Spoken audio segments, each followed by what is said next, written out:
이 강원도 철원군 모 부대에서요, 이 진지 공사 작업을 마치고 부대로 복귀를 하던 병사가 어디서 날아온지 아직 밝혀지지 않은 이 총탄에 머리를 맞아 숨지는 사건이 발생했습니다. 하루아침에 사고로 자식을 잃은 이 부모의 마음, 정말 이루 말할 수가 없을 것 같습니다. 먼저 이 부모님의 목소리가 준비가 되어 있습니다. 들어보시죠.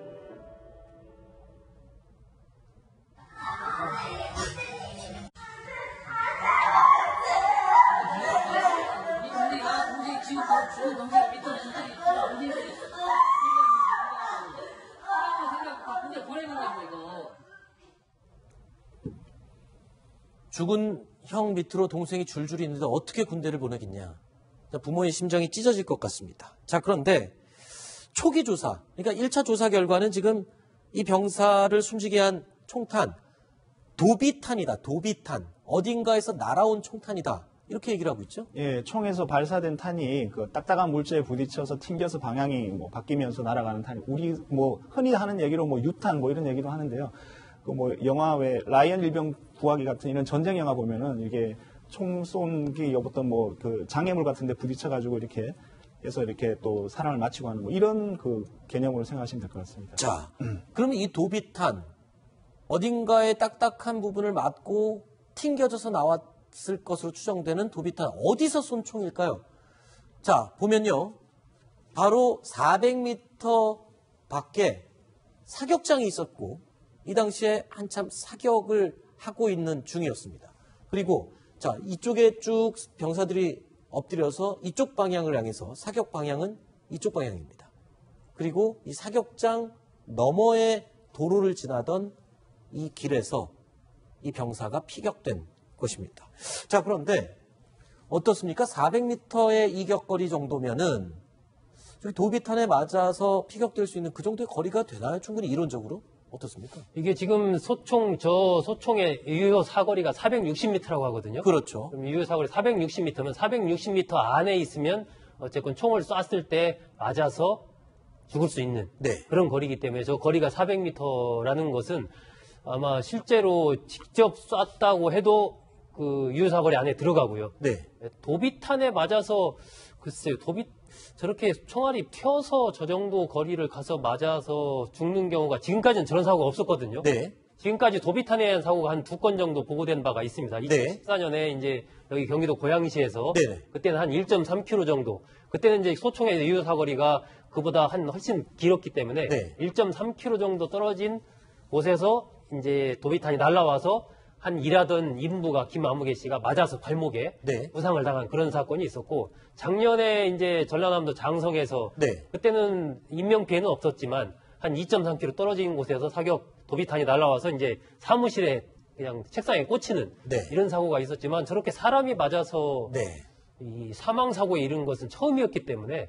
잠시만요. 그런데 두 번의 과거에 있었던 도비탄 사고의 경우에는 1.2km, 2.4km 거리가 떨어져 있습니다. 그런데 지금 이 사건의 경우에는 불과 400m, 아까 말씀하신 것처럼 이 소총의 유효 사거리 안에 들어가 있습니다. 그렇다면 혹시 누군가가 도비탄이 아니라 누군가가 조준을 해서 쐈을 가능성도 있는 거 아닌가요? 그러니까 뭐 사람을 직접 조준하기는 아마 거리상은 쉽지는 않았을 거고요. 사격장의 위치 같은 것도 보통 우리가 사격 연습할 때 보면 산 쪽으로 쏘잖아요. 그렇지. 표지판이 있고 뒤에 이제 산 같은 게 있죠. 그렇죠. 그런데 저 거리가 만약에 이제 산을 넘어가는 그런 거였다면은 이 사격을 하는 병사 중에 누군가가 표지판을 제대로 겨냥하지 않고 예를 들면은 엉뚱한 방향을 좀 겨냥해서 그 총알이 그대로 날아가서 맞았을 가능성. 그러니까 도비탄이 아니고 실제로 어떤 실탄에 의해서 사망했을 가능성도 현재로서는 완전히 배제할 수는 없지 않나 그렇게 생각이 됩니다.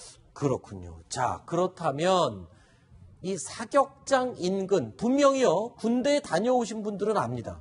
사격이 진행되고 있을 때 사격장 주변에서는 사이렌이 울리고 경고방송이 울리고 그리고 주변이 통제가 됩니다. 그래서 인근 주민들도 모두 소개 명령이 떨어지고요. 병사들도 그 주변을 들어갈 수가 없게 되어 있습니다. 그런데 어쩌다가 한참 사격 중인 바로 근처를 이 병사들은 지나갔을까요? 이 유족들은 이 부분에 굉장히 의문을 제기하고 있습니다. 목소리 들어보시죠. 아들이 상주가 한국에 있었습니다. 머리 지금은 없어요. 현행 사진을 사진하고 아까 부모님께 설명을 드리고 아니 하다못해 예비군 사격을 가도 사이렌 울리고 전방이나 되고 사격한다고 대피하라고 얘기하는데 군부대에서 이게 말이 돼요? 사격하는 부대에는 통제병을 있으면 그 통제병을 그 해당 부대가 지나갈 때 따로 통제를 하겠다. 손은숙 국장님, 네. 지금 제가 말씀드렸던 그 부분입니다. 사격이 진행 중면 당연히 사이렌과 경고방송, 주변이 통제가 돼야 되는데 그런 부분에 대해서 지금 어떻게 좀 조사 결과가 나온 게 있습니까, 지금까지는? 현재로서는 뭐 군에서는 사이렌도 올리고 경고방송을 네. 했다라고 얘기를 합니다. 저도 이제 군에 있을 때 통상적인 사격훈련 할 때 생각을 해보면 뭐 저렇게 하지 않았을까 예상되긴 하는데 지금 보면 3개의 부대가 잘못이 있는 거예요. 일단 네. 그 사격을 한 해당 부대 네. 그리고 사격장을 관리하는 부대가 또 있지 않습니까? 네. 그리고 지금 이제 이 진지 작업을 하러 간 부대 네. 이 3개 부대가 어느 한 부대도 완전한 어떤 안전의 통제를 안 한 결과가 결국은 이 한 병사를 죽음에 이르게 한 그런 사태가 빚어진 것이 아닌가 싶습니다. 하나 더 궁금한 게 있습니다. 이 군인이 왜 철모를 쓰지 않았습니까? 그게 지금 지금 보도되기로는 진지공사 작업을 했기 때문에 네. 그런 진지공사 작업을 하는 과정에서는 돌아갈 때 철문을 쓰지 않는다고. 전투훈련이 아니라 이 공사 작업이었기 때문에 작업 중에는 철모가 좀 불편할 수가 있겠죠. 요즘에는 그 철모는 아니고요. 예. 철모는 이제 예전에 썼었고 그렇죠. 요즘은 이제 방탄모라고 타이바라고 그러죠. 방탄모. 예, 방탄모. 예. 그러니까 방탄모는 뭐 훈련할 때라든지 뭐 그럴 때는 쓰지만 지금 작업할 때는 그냥 저희 그냥 아래 이 하의는 전투복을 입고 위에는 활동복 입고 모자 그냥 전투복 아하. 쓰거나 안 쓰거나 해서 그냥 편한 복장으로 공사를 하러 가기 때문에 네. 안 썼던 것이죠. 지금 사이렌과 지금 그 경계병 같은 부분 이런 부분들 그다음에 이게 왜 진짜 그 유탄을 맞게 됐는지 네. 이런 경위나 이런 부분에서 말이 지금 군 안에서 지금 말이 엇갈리고 있거든요. 네. 그래서 이게 뭐 유족들은 지금 진상을 빨리 파악하고 알고 싶어하니까 군에서 네. 좀 철저하게 조사를 해야 될 것 같습니다. 그렇군요. 이 총알이 분명 그 사격장에서 나온 것은 굉장히 분명한 것 같습니다. 그러면 어느 총에서 누구에게서 발사된 총알인지 이것까지 과연 밝혀낼 수 있을지 군의 지금 철저한 조사가 필요할 것 같습니다.